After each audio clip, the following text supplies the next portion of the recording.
Thank you, thank you. It is a pleasure to be with you, and through the miracle of connectivity, we've been able to save this occasion. And as you probably heard, I was under doctor's orders, as it turned out, which I only found out yesterday, about not to get on an airplane and to fly from Seattle, where I am right now. And by the way, it's a beautiful day, and Mount Rainier is right outside my window.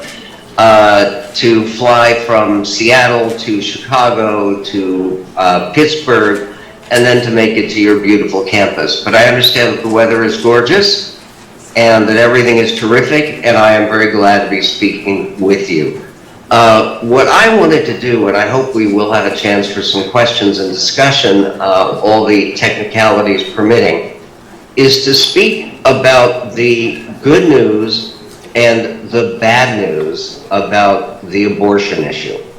And I know for a lot of people, when you even mention abortion, there's a question about what could possibly be good news. Well, what could possibly be good news is if there's less of it. And that, it seems to me, is a goal that pro-life people have had for a long time. Oscar Wilde once said, before he went to prison and his life fell apart, that there are two tragedies in life. One tragedy is not getting what you want, and the other is getting it. And for so many years, since 1973, people with a pro-life inclination have wanted to see Roe v. Wade overturned, placed in the ash heap of history where it belongs, and we finally got that in last year. It's extraordinary, and it is one of those things that people could celebrate enormously and passionately, and it seems to me appropriately. There was a piece last week in the Wall Street Journal by Kimberly Strassel, and she writes, conservatives cheered mightily last year when the Supreme Court returned abortion to the states with Dobbs versus Jackson Women's Health Organization, and rightly so. Yet that was a legal victory. The political question is something else entirely. And it's the left that is cheering now. In race after race, state after state, Democrats are pummeling conservative candidates on abortion, drowning out every other topic, stoking fearful centrists, suburbanites, and women to turn out and elect them to office. And one of the things that it seems to me is very appropriate to try to deal with this particular bad news about abortion right now, which is all of the polling showing that the pro-abortion side seems to be gaining strength, whereas the pro-life side seems to be losing ground. One of the problems is that because we are so accustomed to bad news, we have forgotten about the basis for the good news that we had enjoyed before, and what that basis really was. And the point over here is, I wrote a piece for Newsweek last year, which talked about the fact that most people who follow or who care about the issue of abortion in this country had not realized some of the progress that people had made. And the truth of the matter is that if you ask most people, and the polling shows this, what do you think? Do you think that abortion is going up, that we are having more of it, that the rate of abortion, that the rate of children who are terminated in their pregnancies, is that going up or going down? And people have a general impression in the United States that it's been going up steadily since Roe v. Wade back in 1973. That is not the case, and some of the numbers are entirely worth understanding, and what I'd like to do with you is to go over that, and then to talk about the aspects of conservative principle that I think that many pro-life leaning people have forgotten about, which is leading to some of the bad news that we're experiencing right now. Okay, first of all, during the past 40 years, the number of annual abortions has declined steadily and substantially. There was a sharp uptick, of course, in the first decade after Roe v. Wade. In other words, right after, from 1973 to, pardon me, from 1973 to 1981. After Roe legalized the procedure across the country, the intentional termination of pregnancy has become less common year after year in every region of the United States. Now, there's an organization called the Guttmacher Institute, which is a research and policy operation that began in 1968 as a branch of Planned Parenthood. And so you know where they stand. They recorded more than 1.5 million abortions in 1991. But between 1991 and 2019, that number had dropped to 629,898. In other words, it had been cut by more than half. And that during a period where the population of the US had gone up by 75 million people. Now, the drop in the abortion rate, which is the percentage of women of childbearing age, which is officially 15 to 44, who choose to end their pregnancies either medically or surgically, proved equally dramatic. In 1981, shortly after the Roe decision made legal abortion widely available, 29.3 per 1,000 women in that age group sought the procedure in a year.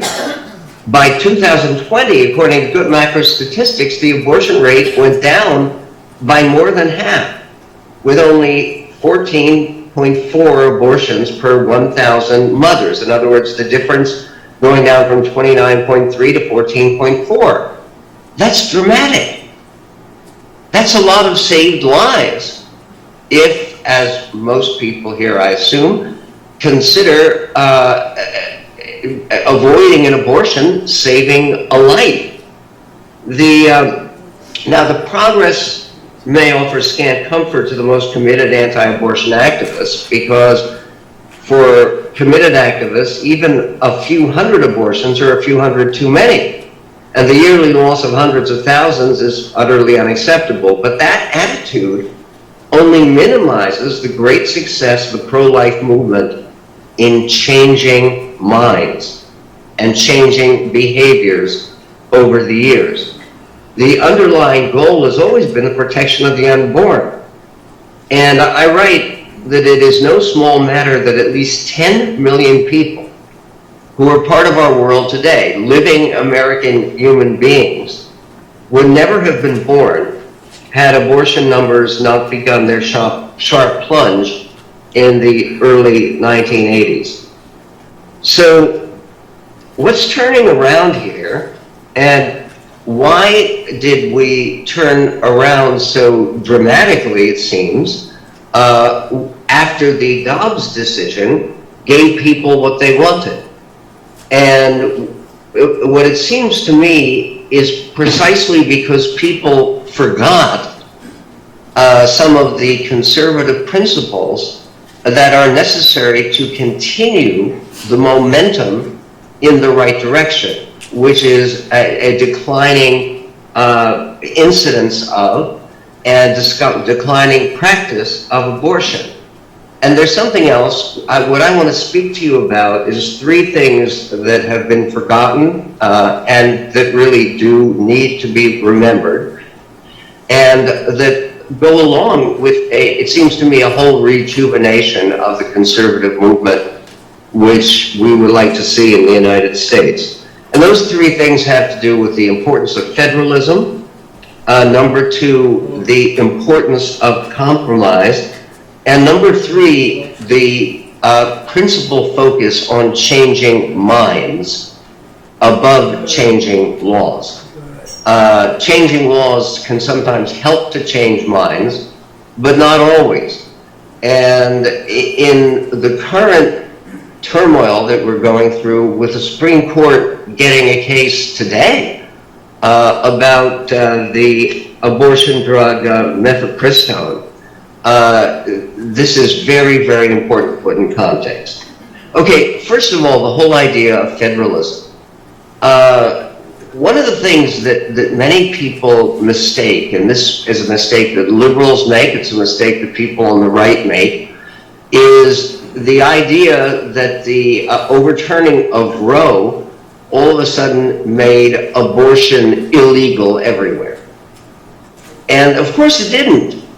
The state of Washington, where I happen to live, and again, as I mentioned, with Mount Rainier right out the window here, the state of Washington legalized abortion before Roe in 1970. And it was the first state to fully legalize. And nothing has changed. The important thing to keep in mind is that, and by the way, it won't change because there are 2/3 majorities in both houses of the state legislature here in Washington for Democrats, and they have no intention of changing the abortion laws in the state of Washington. And in fact, all they're doing, and this has happened across the country, is the people on the left who support the so-called right to choose, that group of people have made all kinds of progress enshrining in state constitutions and elsewhere the same right to an abortion that the Supreme Court recognized was not contained anywhere in our actual Constitution. But the fact that that there is no right to abortion in the Constitution doesn't automatically change the law in state to state. And the idea of federalism, the idea that the state of Washington, which has a border with the state of Idaho on our eastern border, Idaho is arguably the most anti-abortion state in the country, and they have actually put together every sort of possible restriction. Whereas I was in Washington won't, because there's a principle of federalism which at one time conservatives understood, which is that allowing a federalist approach where you don't expect every single state to follow the same course is part of bringing government and bringing law closer to people and to individuals and allowing those differences to exist. That it seems to me is very important and will help to avoid the idea of basically trying to make this again a national fight. And that's one of the problems with the current debate about the abortion drug mifepristone, is that it's an argument involving the courts again. It's throwing the issue back to the courts and back to sweeping declarations of different rights rather than allowing states to make their own regulations and their own rules about this very controversial medical procedure. And number one, recognizing that you are going to have differences from state to state means there will be less of a political disaster, less of the kind of disaster that Kimberly Strassel described that I was sharing with you in the April 7th Wall Street Journal. The second point that it seems to me conservatives have forgotten is not only the importance of federalism and the idea that federalism really is a conservative principle, but it's also the idea that compromise is a conservative principle. And the difficulty about basically the two sides on the abortion issue demonizing the other. You know what the left thinks about us, people on the more pro-life point of view. Basically, they think it's all like The Handmaid's Tale, right? I mean, people who are religious fanatics who want to take away all rights, who want to lock women into kitchens and into nurseries and take away any female rights. And then there are people on the left who see that the people, there are people on the right who see that people on the left are actually child murdering fanatics. And you hear sometimes people speaking about the other side as if what you're dealing with is a Holocaust. And when you are talking in those terms, it is impossible to recognize some of what it is that the American people actually believe. And here, this goes back to the idea of compromise, which, by the way, our greatest conservative president, Ronald Reagan, was a great believer in. If you look at his great tax reduction bill of 1986, and it's amazing to think about it because it's so encouraging, where all of a sudden he took the tax rate, a national tax rate, which had been 50%, and in 1986 brought it down to 28%, the top tax rate. And he did that by working with Democrats, people like Tip O'Neill and Bill Bradley, who was a U.S. Senator. And I'm not suggesting that abortion, which is at its very core a moral issue and a life issue, can be compromised like a question of tax rates. But the truth of the matter is that most Americans are in the middle. And it's very important to acknowledge that. At the time that they were protesting after they had improperly released the substance of the Dobbs decision, and they started having mobs of protesters, not always so hygienic, in front of the Supreme Court of the United States, but they had a number of people wearing sweatshirts that said, "I love my abortion." And now, I'm not sure what you're supposed to love about your abortion, but the idea is that most Americans do not love abortions. They don't. In fact, public polling shows that most Americans accept abortion only in limited circumstances. In an early June Gallup poll from last year, that was after the leak of the Dobbs decision, a clear majority in America, yes, described themselves as, quote, pro-choice, but an even bigger majority, 71%, said they wanted abortions banned, completely banned, in the third trimester of pregnancy. Okay, that is about as unanimous as Americans can get on any issue. And when you talk about the biggest surprise in this Gallup poll was the lopsided opposition to abortion in the middle 3 months of pregnancy. The public supports sweeping bans covering that period of gestation. In other words, from 15 months until the last trimester. By 55% want that banned, abortion banned in that period, to 36% who favor it being allowed. And what's fascinating about this is that these sentiments put the nation at large almost perfectly in line with a Mississippi law that was validated by the Supreme Court in the Dobbs decision, because that was a law which allowed general abortion availability until 15 weeks of pregnancy. And that's a regulation that, by the way, resembles the standards in nearly all European nations. Here in the U.S., even without official limitations that would allow abortion only in the first trimester, most Americans have been sensible and have been sensitive enough to limit themselves.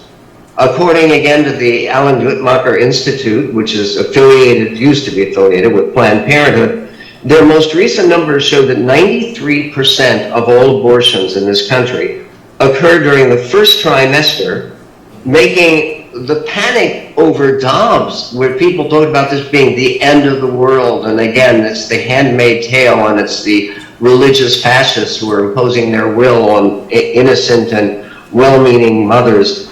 By the way, you're not supposed to say mothers anymore. People carrying babies, right? Because we're told in this age of LGBTQ plus that having a baby doesn't make you a mother, which is interesting. But in any event, the overwhelming majority of current abortions today would remain just as legal and permissible as they were before the court even heard the case of Dobbs. In other words, 93% of all abortions in the United States take place in the first 15 weeks. And what this means is that if you're talking about a compromise, moving in the direction of the compromise that was the basis for Dobbs, which was, okay, abortion allowed during the first 15 weeks. And for most people, the revulsion that people have about the last trimester in pregnancy is a baby at that stage is very different from a baby in the first 6 weeks of pregnancy. Now, you can argue about life from conception, but in terms of if one believes that legal regulations should reflect the will of the people, then the idea of restoring and returning to the conservative value of compromise and pragmatism is one of those other areas, in addition to recalling the importance of federalism, that I believe people need to do and need to move toward.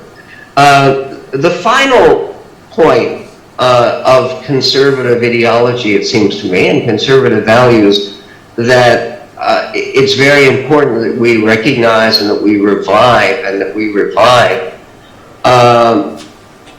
it has to do with the idea of changing minds being the basis for changing laws, not trying to believe that changing laws is going to be the basis for changing minds. Part of what is very difficult about this current law case that is going to the Supreme Court on an expedited basis is that since the year 2000, the Food and Drug Administration has made mifepristone generally available to people.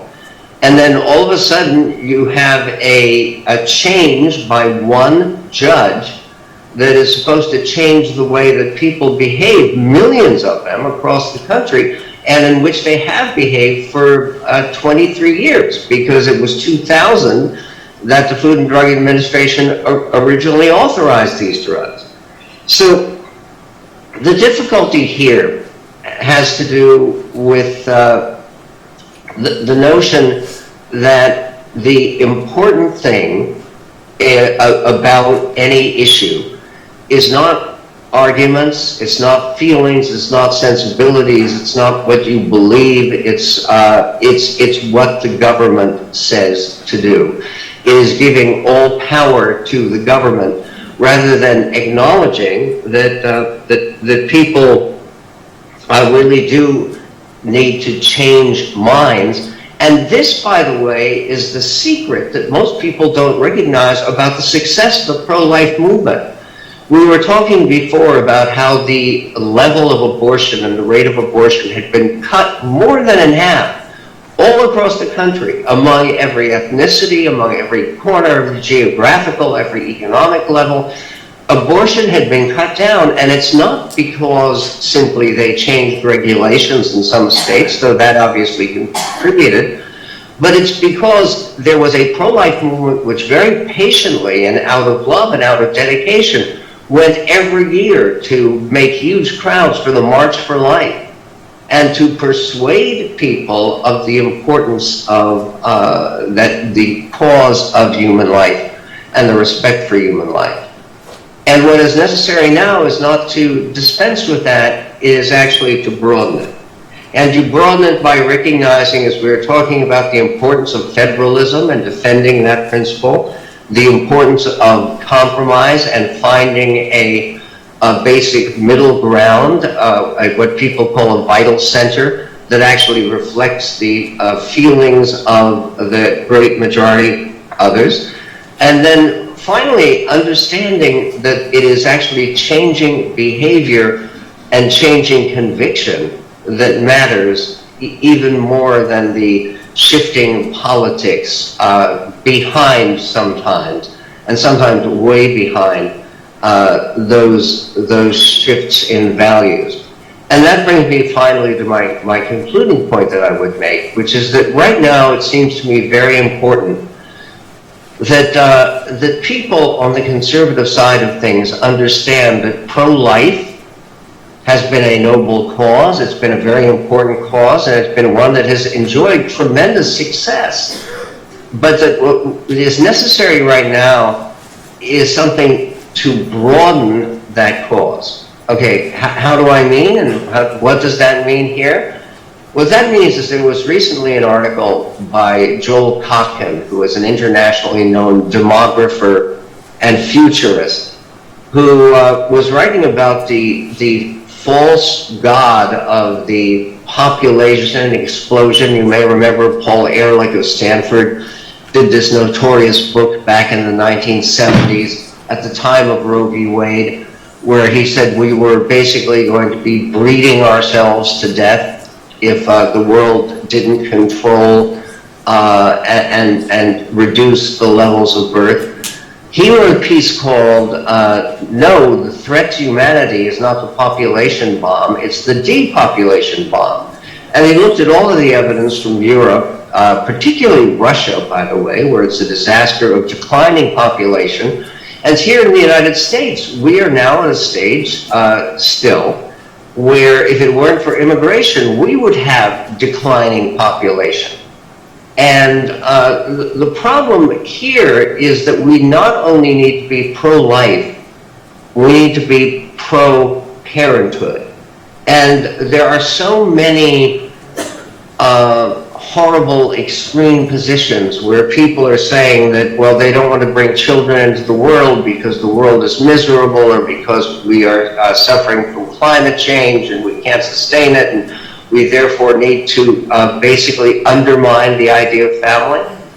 And this is why it seems to me that we have a great chance to help our country and to help our movement, and to persuade other people by emphasizing the importance not simply of human life, but the importance of childbearing, which is so extraordinarily the most important undertaking that any of us will ever do. I was just, as we were setting up here, our oldest granddaughter, who's 6, was actually sort of scampering into the room, and I hope someday she gets a chance to visit Grove City College.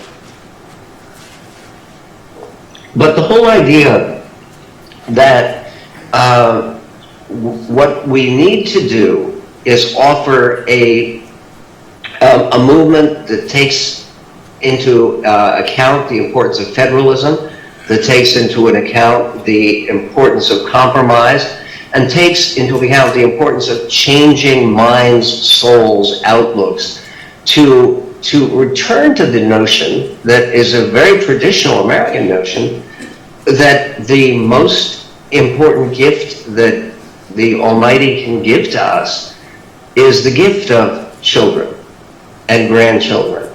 And yes, with being pro-life is noble, but being even more necessary today, especially with all of the craziness that you hear about the doomed nature of the planet, is to cast a vote for the future and for the future of life by being not only pro-life, but pro-parenthood.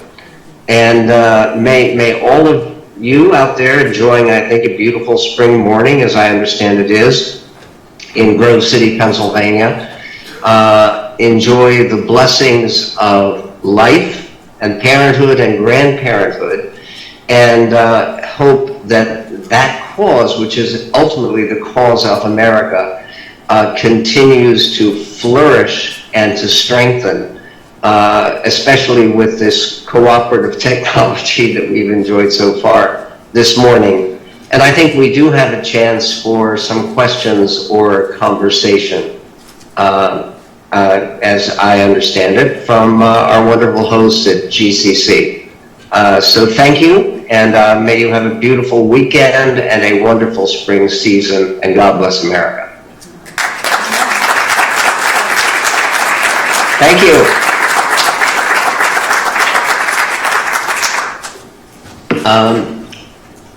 Okay, you can still hear me, I think. Can I hear you? Is there a way I can hear? Hey, Michael, we're going to test it. Right? Hello, can you hear me? Okay, I'm hearing you. I was just wondering, you were talking about the declining rates of abortion over the past 40 years, but isn't the instance of abortion becoming increasingly harder to measure because of so many abortions occurring in homes? People just go to the pharmacy, or we've been hearing also about how there are many websites you can go to and you can just order abortion pills that will be sent to your home. And I'm sorry, I'm having a tough time understanding the question. I was just wondering, aren't there currently more and more abortions happening that we're not able to track? Right, yes. According to the Alan Guttmacher Institute, and again, the reason I'm using their figures is because they are very pro-abortion. They will try to count every possible abortion they can because they want to believe that's an American norm. And it's their figures that show that even with the medical abortions, that people getting pills in the mail, even including that, the rate of abortion has gone down very dramatically. And frankly, look, there's one very simple reason for it, and everybody here knows what it is, which is that people have become more sophisticated and successful in using birth control. By the way, there's also, it's one of those things that people should be aware of, the idea of teenage motherhood. It is way down in this country. And even teenage sexuality, the percentage, it used to be that most people who graduated from high school would have been sexually experienced. That isn't the case anymore. Is that there has been a general improvement in this direction, and part of that, it seems to me, comes from particularly religious groups and religiously inclined people who try to send a different message. And here's another shocker to me, is that the recent figures concerning abortion in this country, the majority, and it's almost 60%, of women who receive abortions today have children. In other words, they are not 14-year-olds who are victims of rape. Of course, that tragically happens, and yes, of course, I think most Americans think that there should be an exception in any restrictions on abortions for somebody who has been raped or has been abused as a child. But that's not the norm today. Most people, again, it's almost 60% of the women who abort their babies are people with prior children, which is extraordinary and means that there is room for further progress, it seems to me. And that's part of the whole idea of expanding from just being pro-life to being pro-parenthood. One of the things that the left says all the time is, oh, conservatives, they just care about the baby in the womb. They don't care about the baby after the baby's delivered. I've spoken many times all across the country for crisis pregnancy centers, and they are set up precisely to show that people do care about the baby after it's delivered.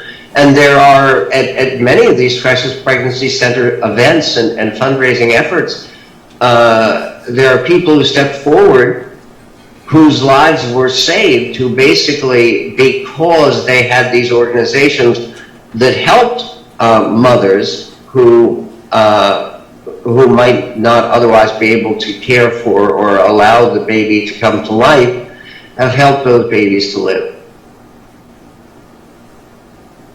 Michael, can you hear me? Yes, sir. Just a bit of good news before my question. When I got involved in pro-life in 1980, starting a crisis pregnancy center, there were 2,100 abortion clinics and only 300 pregnancy help centers. 40 years later, there's 700 abortion clinics and 2,400 pregnancy help centers.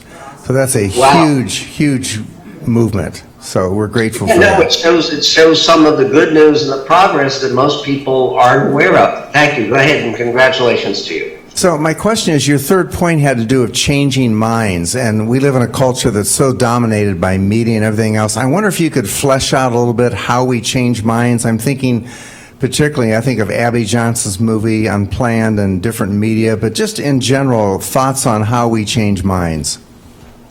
Yes, first of all, there have been a series of pro-life and pro-family movies that have done remarkably well. And most recently, there's a film that came out called Jesus Revolution. I don't know if you know about it, but it's a film that shocked the world. It has made like $150 million, telling the story of basically the hippies and the so-called Jesus freaks movement that led to Calvary Chapel and all kinds of other life-changing events. And part of the issue there, of course, was the issue of pro-life. The main reason that I would concluded the way I did is that I think changing the movement from just being pro-life or just anti-abortion to being pro-parenthood, to having a general recognition of the importance of parenthood and of wanting to change America's mind, not just about the issue of abortion, but about the issue of parenthood itself. That, it seems to me, is the most important thing to do. To answer Joy Reid the other day, was the host on MSNBC, was saying that people on the right are such terrible hypocrites because they only care about babies in utero. They don't care about them after they're born. Demonstrating with our policies and with our concerns and with efforts like all those wonderful crisis pregnancy centers that we do care more broadly, I think, is one of the ways that you change minds and you change the culture ultimately. Hi, Michael. This is Clark Forsyth. I just wanted to make two comments about the Texas case involving chemical abortion. The first is that the plaintiff in the Texas case, the Alliance for Hippocratic Medicine, is making a very thorough and exhaustive medical and scientific argument about the risks of mifepristone and misoprostol, going back to the FDA's authorization of it in September of 2000. So they are arguing that the FDA has repeatedly violated federal law, violated its mandate because it has ignored either medical evidence about the risks, or it simply has no medical data that supports the safety and effectiveness. So the case is very much focused upon federal legal violations and the disregard of medical evidence about the risks. My second comment is that the case may not be an all or nothing question about just zealously getting a federal ban on mifepristone and misoprostol. My understanding is in the last 24 or 48 hours, the U.S. Court of Appeals for the Fifth Circuit has reinstated some of the safety and medical safeguards against the risks of mifepristone and misoprostol that the Clinton, Obama, and Biden administrations took off and deregulated So it may end up in the Supreme Court with possibly the courts reinstating medical safeguards that the FDA had year after year taken away. Right. I'm aware that. I was just reading about it this morning in the Wall Street Journal. And part of what the concern is more doctor supervision, having more doctor input rather than just being able to get this abortion medication basically through mail order. And you're entirely right. The difficulty, though, becomes the question of, first of all, there's a statute of limitations. And the statute of limitations basically has long ago, in terms of suing against the FDA, has it expired like in 2006, 2007, after their original decision. Now, this doesn't mean what people are expecting is that there will be some acceptance by the Supreme Court of preserving the availability of the methyltestosterone, but also with some of the medical safeguards in place in it. The difficulty, I think, here becomes exactly the difficulty with Roe v. Wade, or for that matter, the difficulties with Obergefell, where you have basically judges making decisions that are of a very sweeping and impactful nature that judges aren't entirely qualified to take. And the idea of the Federal Drug Administration or even the regulation of abortion, one of the things that I think we celebrated rightly about the Dobbs decision, and I think it will help with other decisions in the future, is establishing more of an originalist idea where the limitation of power of the judges is recognized. And this is one of those things that, again, we are talking about the good news about abortion. The good news about the Dobbs decision and what is so noble about it, and for what I believe the 6 judges who were behind the Dobbs decision deserve all the credit in the world, is one of the reasons that people who look at the Supreme Court, and I remember looking at this in law school, is that very often there would be people who would be appointed as more strict constructionist, more originalist judges, people like David Souter, who would then sort of progress to more and more of the activist cause and would not live up to the expectations of the presidents who appointed them. And that has to do with the very natural inclination of people to arrogate more power to themselves. The important thing about Dobbs, and why I say 3 cheers for Dobbs, is because it's one of those rare cases where the majority of judges said, no, we don't have this power. It is one of the most rare things in politics and governance for people to reject power that is otherwise proffered to them.